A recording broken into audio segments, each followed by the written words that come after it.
Newsday continues here on One News Now. I'm Sean Yao.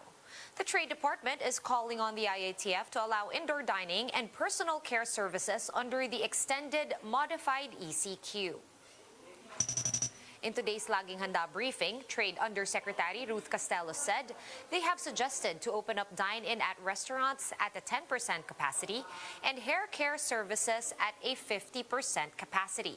The DTI says this will help restore jobs that were lost at Metro Manila after the reinstatement of MECQ.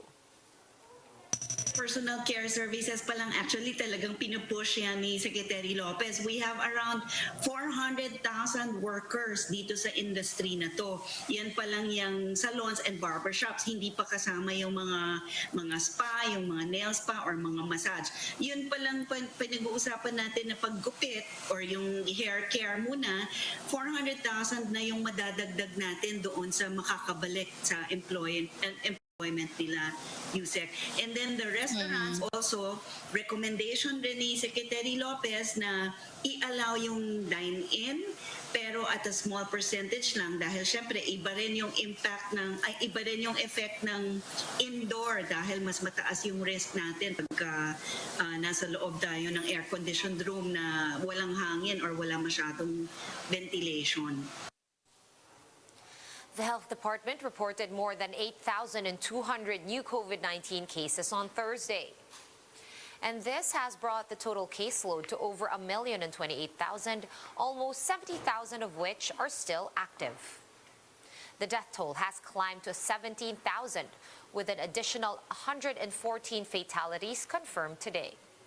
Meanwhile, 6,600 new survivors were logged in the last 24 hours, bringing total recoveries to 942,000. Here are other stories we're keeping our eyes on. Interior Secretary Eduardo Año is urging LGUs to link up local businesses with community pantry organizers.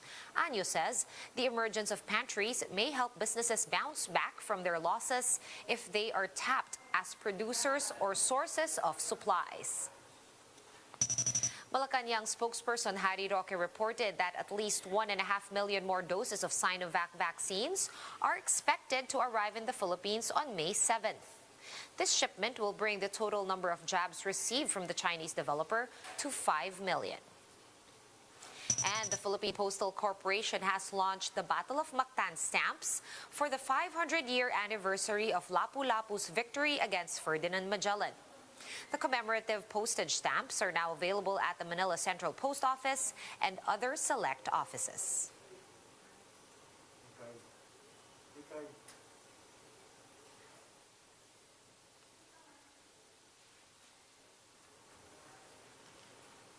And in the UK, thousands of people will be going to a mass rave in the to test whether live events can soon reopen at full capacity after vaccination. This event is part of a national research program. Let's watch this video from Bloomberg.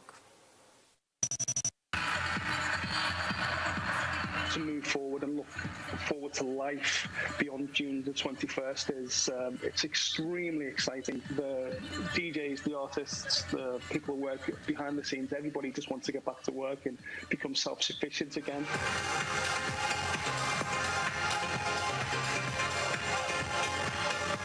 After more than a year of empty dance floors, the nightclub is back. Well, at least one for now. 3,000 clubbers will gather in Liverpool for the UK's first Big Bash on April 30th, with no social distancing and no face coverings required. At the moment, all other nightclubs in the UK aren't allowed to reopen until at least June 21st, but the popular circus event is getting a special pass for 2 days. It's one of many government-backed pilot events across the country, with scientists on the sidelines. Researchers are studying crowd interactions and behaviour, social distancing options, ventilation and test on entry rules. Based on their findings, they're hoping to build a blueprint for venues across the UK to reopen safely this summer. When the local authorities got the nod, so to speak, they reached out to us and said, okay, we are going to do these pilot schemes. Would you like to be interested and take part?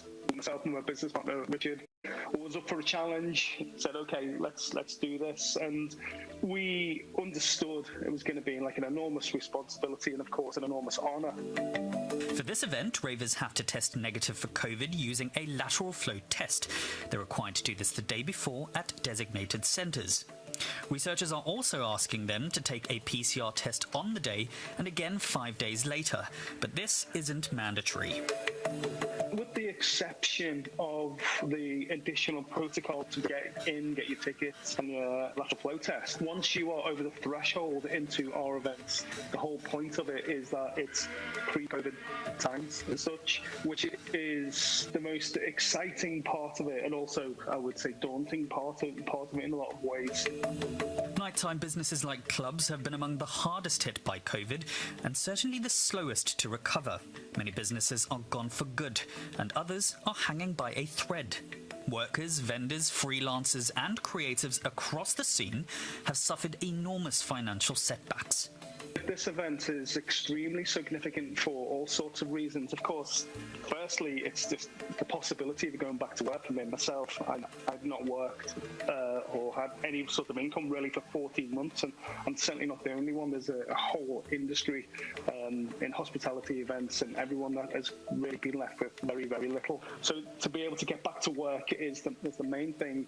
The messages and calls and support we are getting from people that are holding out a lot of hope and responsibility for this weekend to be able to get through this and to move forward and look forward to life beyond June the 21st is it's extremely exciting. Fears of new variants and further virus outbreaks still loom, especially as many countries like India suffer their deadliest outbreaks yet. But with mass vaccinations underway in the UK, authorities are cautiously optimistic about the months ahead. People don't really believe that June the 21st is going to be the date to back to whatever was normal. But it seems positive for me, the amount of tickets that have been sold up and down the UK for all events post June the 21st. There's never been anything like it. I am feeling personally optimistic just because of the success of the vaccine rollout. I'm very, very happy that there's going to be some work, hopefully, and we're all looking forward to a brighter future.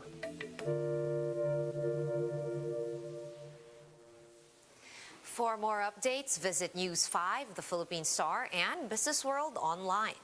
Visit our website, onenews.ph, for more in-depth analysis. You can also catch One News on the Signal Play app. Register for a free account at www.signalplay.com and stream One News live anytime, anywhere. Mask on, wash hands, and stay safe, Philippines. I'm Sean Yao. We are One News.